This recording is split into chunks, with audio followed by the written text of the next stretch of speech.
Liminal Coil is a new unique one that got added to the game, and this thing is slaps. Pinnacle bosses will melt under a few seconds. Off-screening, auto-targeting, one button, lag-free and visually super clean. This is my Coiling Bolts custom crit orc Infernalist. What's up guys, Pidget here. This build revolves around the already mentioned unique wand Liminal Coil and custom crit combination. This unique wand has two important parts.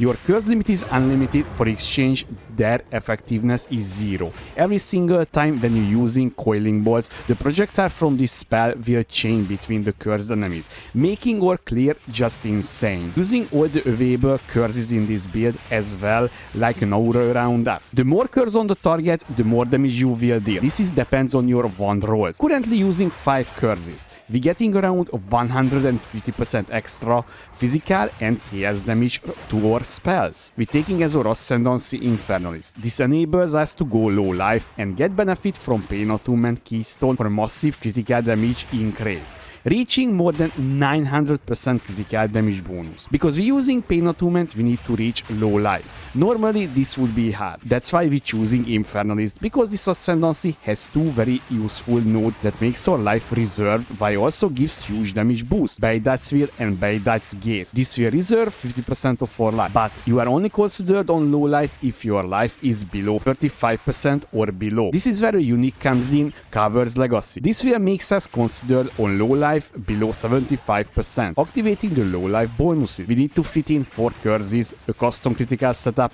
and Withering Presence. This is a lot of spirit. Luckily, Infernalist has a node that is helping with that. Baydats will give us a lot of spirit. The more HP you have, the more spirit you're getting. Simple as that. Let's break down our items, what we're using and why. Let's start with our wand. This is the main reason why we're playing this build, the Liminal Coil unique wand, and we care about this line. Spells hits gains extra chaos and physical damage per curse on the target. The better rolls you have, the better damage will be. Simple as that. The next unique item in the build that is also very important, the Alphas Howl unique helmet, because this is providing us a lot of spirit. As you can see here, 100 spirit, that is giving us a lot of room to fit in our curses and our custom crit setup. The next unique item is the Covered Legacy unique bed, that is enables us to go on life even on 50% life, because this makes you considered on low life at 75% instead of 35%, then that would be normally.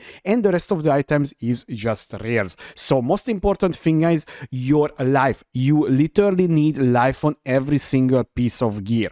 No matter what, maybe only exception is your amulet can be, because your amulet is also a pretty huge amount of defensive layer because of the energy shield and global energy shield increase as well. And also very important, the spirit on your body armor as well, because as you can see here, if you're looking at we have 2 whole spirit left, and that's why we need a little bit more spirit in our body armor. And also very important to cap your chaos resistance with this build, because this node altered flash physical damage taken as chaos damage, and if you don't have chaos resistance capped, then you will just increase your physical damage taken significantly. Very important, you also looking for energy shield on every single piece of gear. As you can see here, almost 200 energy shield, or more than 200 energy shield here as well. So this is also pretty damn important, because energy shield for this build is the main defensive layer. And the other unique,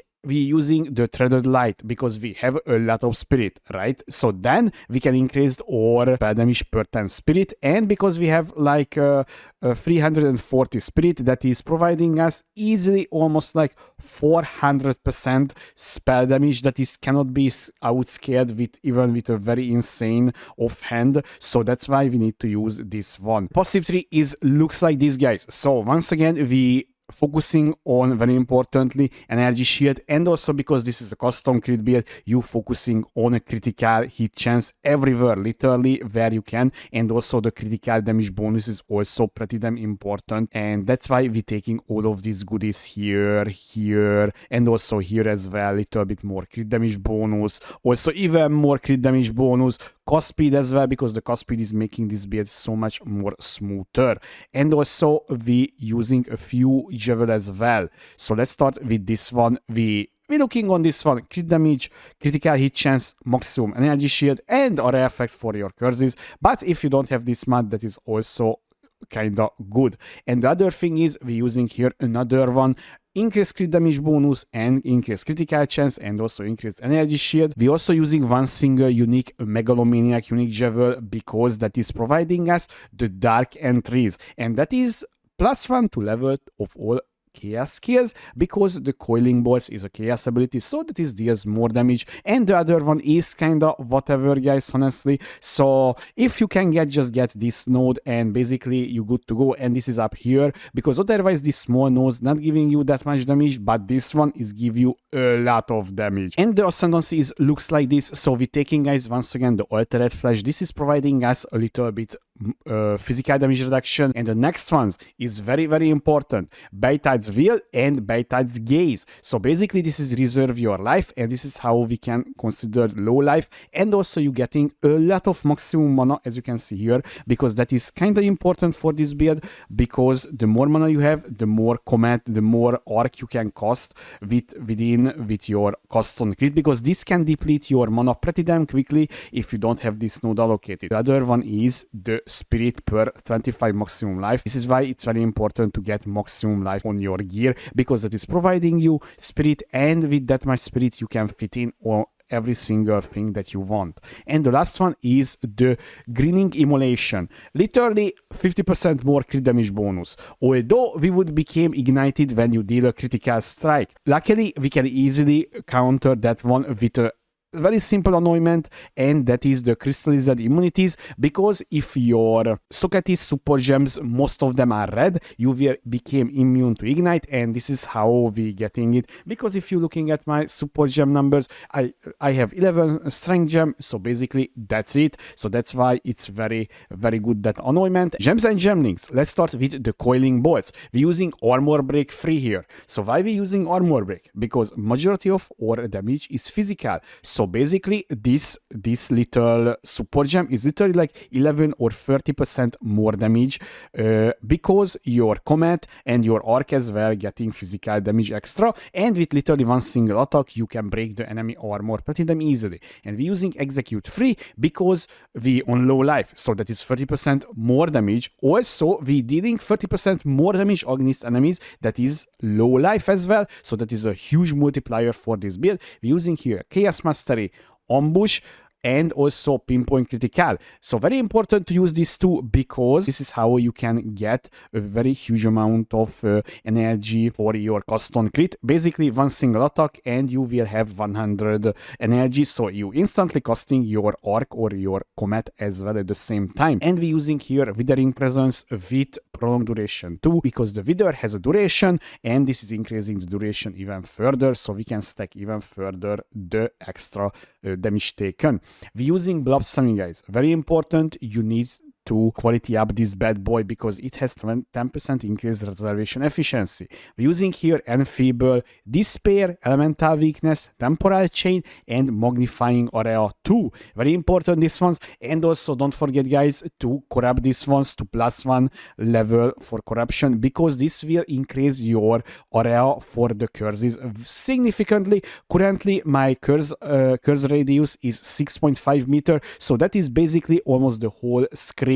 And that is very useful, because the more because if your enemy is cursed, your coiling bolt will literally chain infinitely between the targets that is cursed. So that's why it's very important. We're using Vulnerability. This is, you need to only cast this one on boss fights, and basically that's it. We're using on this one Efficiency 2, Prolonged Duration, Curse Ground, and also Armor Demolizer, but this is not doing anything. This is just for the strength requirement, strength support gems for the crystallized immunity. We're using Orb of Storm, a low level Orb of Storm. So it's very important to use low level one, so it will not cost more mana. And we're using on this one Pinpoint Critical, Overambulance 2, Unleash, and Prolonged Duration. Why we using Orb of Storm? What is this providing us? This is where it comes in the weapon swap tech. So on the offhand, we were using Effigy of Cruelty. Critical hit spells apply 3 stacks of critical weakness. Very important, guys.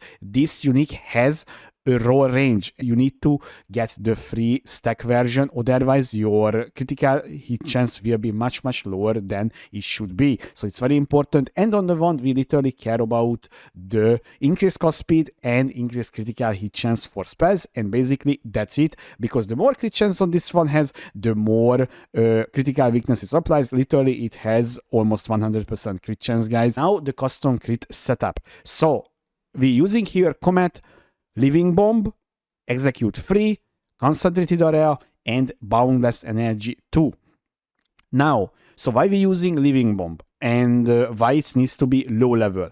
So Living Bomb will, when it's getting exploded, you will getting a Fire Infusion Remnant, and when you're picking up your Comet, will getting Fire Infused, and that is, as you can see here, gaining a lot of extra damage. And the reason why we're using a low level Living Bomb here, because this can eat up your mana as well. So the less mana it requires, the better will be your mana sustainment. And this is the signal target setup. Why you clearing? You will swapping in Arc instead of Comet, and also you swapping in Ash Proves instead of Living Bomb, and instead of Concentrated Area, because Arc is not an area ability, you're using Sivan Temper. This is your clear setup. Although I need to raise your attention, sadly the way Arc works, so sadly it has a very wide damage range, and sometimes you will low roll, guys. So when that happens, you will deal 250 damage. That is getting multiplied and so on. It will deal okay-ish damage, but you will noticing when this happens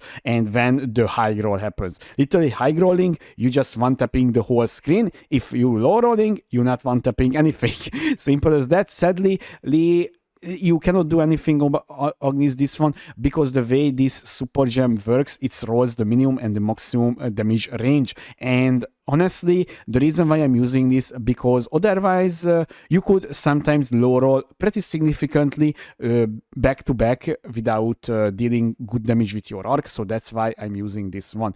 And here we're using a snap. So basically this is not doing anything, guys. This is just there so we can use, so we can have more support gems that is require strength. As you can see here, literally I'm using all of the strength requirement gems here, and basically that's why I'm using this one.